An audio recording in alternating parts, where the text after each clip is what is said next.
Welcome back to the Far Out Wisdom Podcast. Today we are going to talk about empaths.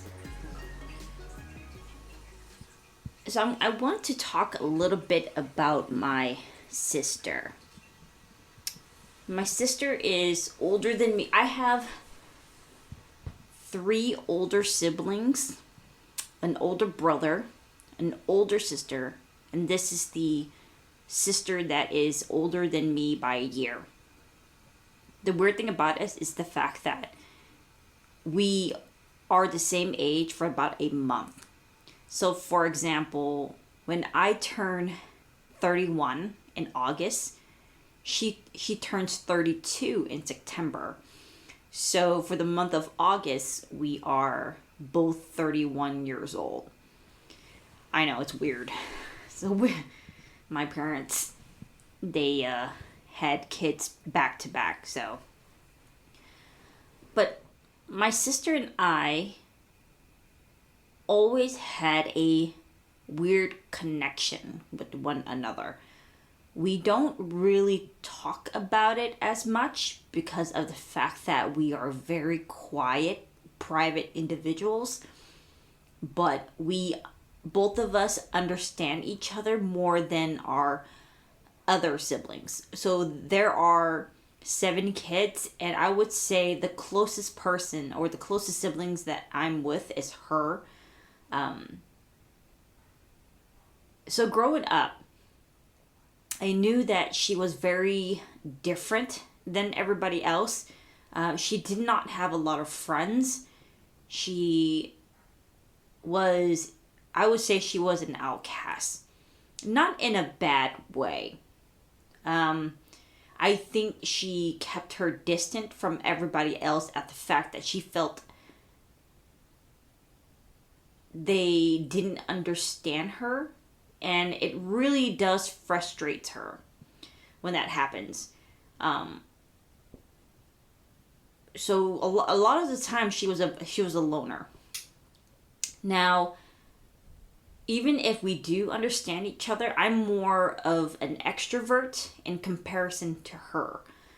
And as we got older, it turns out that, in my personal opinion, we are both empath. I know it sounds really weird, and you're like, empath doesn't exist. What are you talking about, Boone?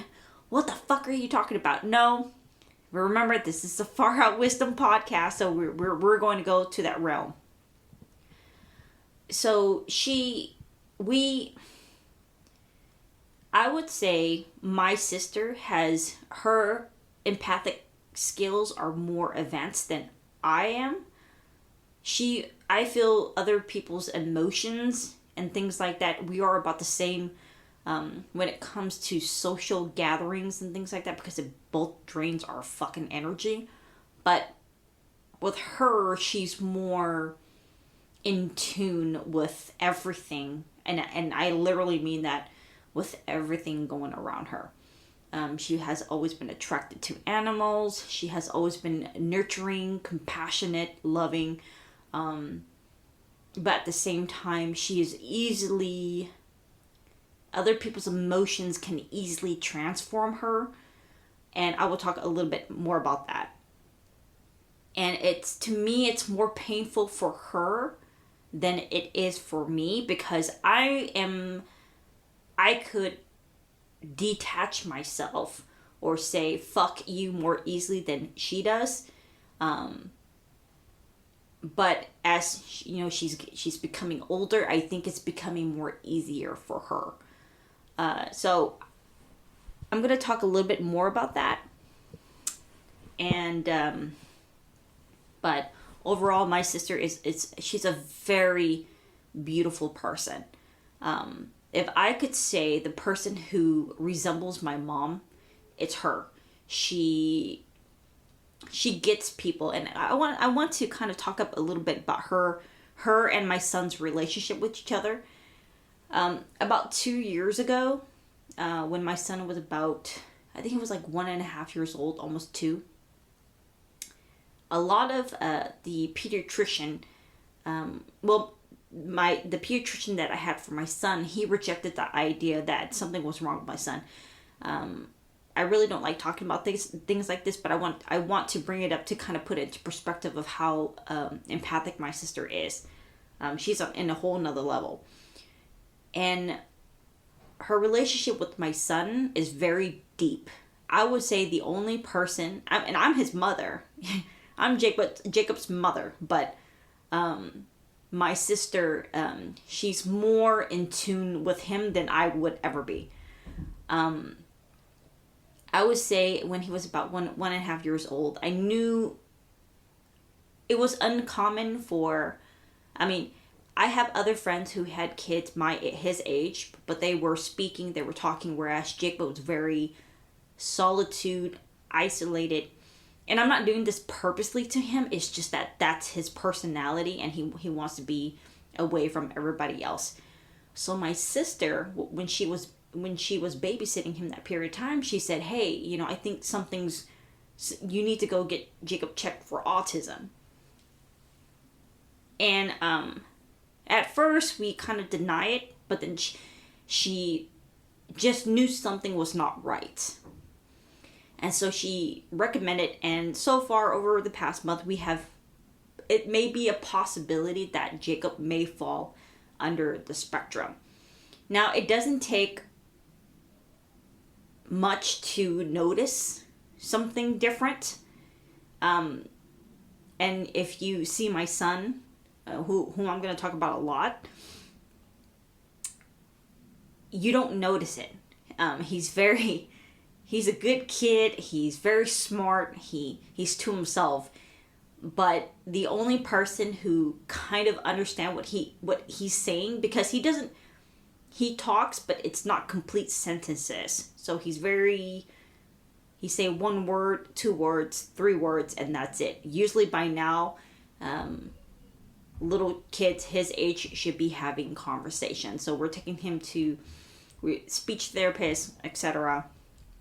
But if he's around my sister, they communicate with each other that I don't understand, because she can get into his brain without me knowing, and she can feel him, basically.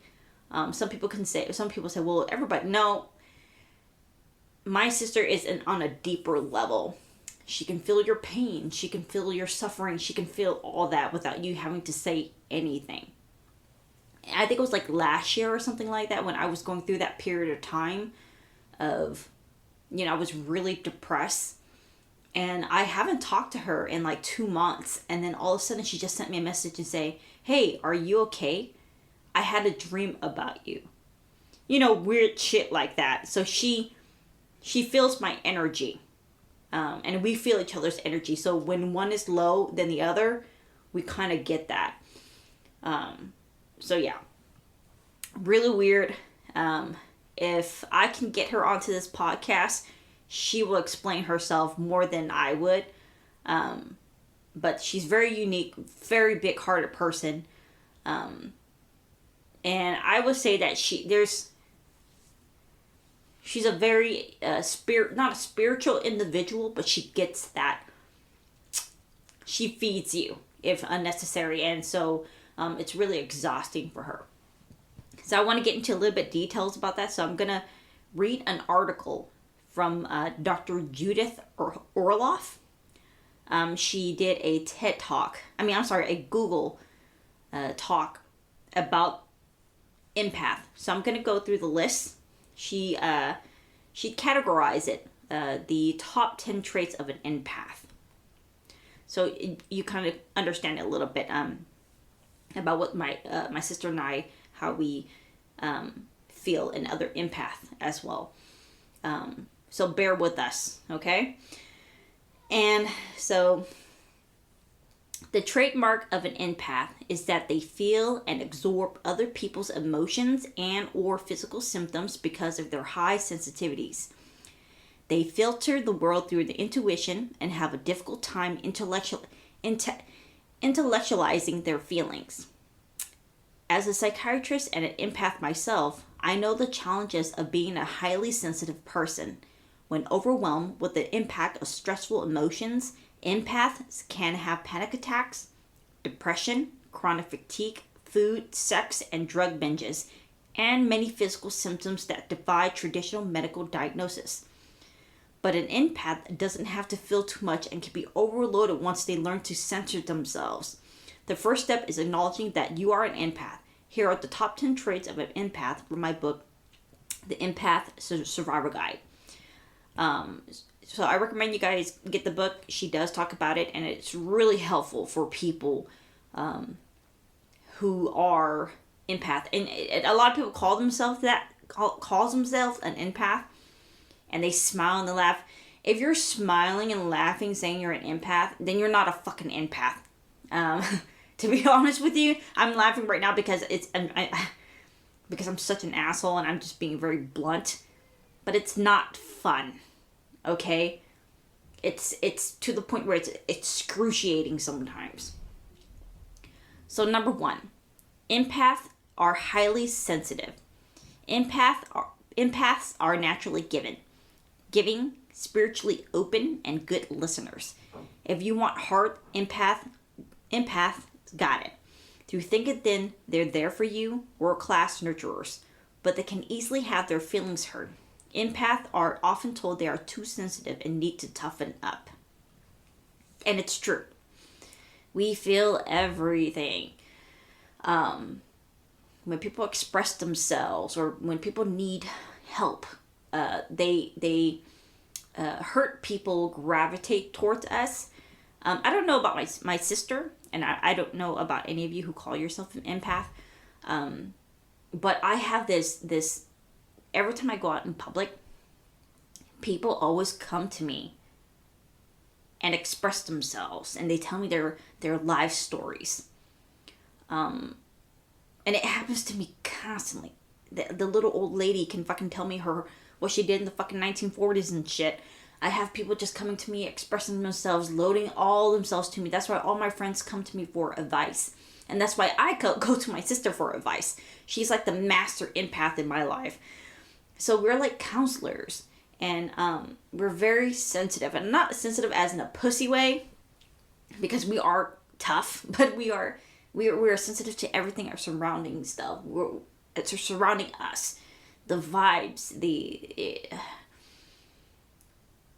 even if it's quiet, we can still feel. Number 2, empaths absorb other people's emotions. Empaths are highly attuned to other people's moods, good and bad. They feel everything, sometimes to an extreme. They take on negativity such as anger or anxiety, which is exhausting. If they're around peace and love, their body takes these and flourish. We don't like to be around narcissists, so narcissists like to be attracted to us. And oh dear Lord, so if somebody's really angry, like if we're in a public place, for example, see, I'm getting kind of because I just think about in public places just really makes me itchy. For example, if you put me and my sister at the mall, we're like, ooh, we can feel other people. There's a residue that people leave behind, and we can feel that.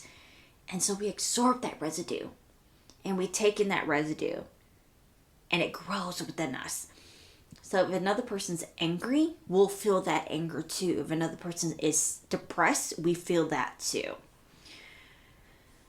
Number 3, many empaths are introverted. Empath becomes overwhelmed in crowds, which can amplify their empathy. Just like I said earlier, they tend to be introverted and prefer one-to-one contact or small groups. Even if an empath is more extroverted, they prefer limiting how much they can be in a crowd or at a party. My sister is an introvert, hardcore. I'm an ambivert, so I can be an extrovert and an introvert. So I can take in crowds at small amounts of doses, whereas she cannot. It's not the fact that she doesn't want to, it's the fact that she has to prepare herself in order to do so. So I'm the same way, but at the same time, I can kind of, like I said earlier, I can shut that part in myself, whereas with her, she feels it constantly. Empaths are highly intuitive. Empaths experience the world through their intuition. It's important for them to develop their intuition and listen to their gut feeling about people. This will help empaths find positive relationships and avoid energy vampires. So that gut feeling that you have? Yeah, that's us majority of the time. We listen to our gut. I'm not saying it's a bad thing, but I'm more of a logical person. And so sometimes I reject my gut feeling, which has been a problem in my life. Whereas a lot of people, my sister, for example, she uses her gut when she makes a decision. And so it makes us judge a person by not what they're telling us, but what we feel from them. Does that make sense? So if a person approaches us and they say, for example, if a nun, all right, somebody dressed in a nun suit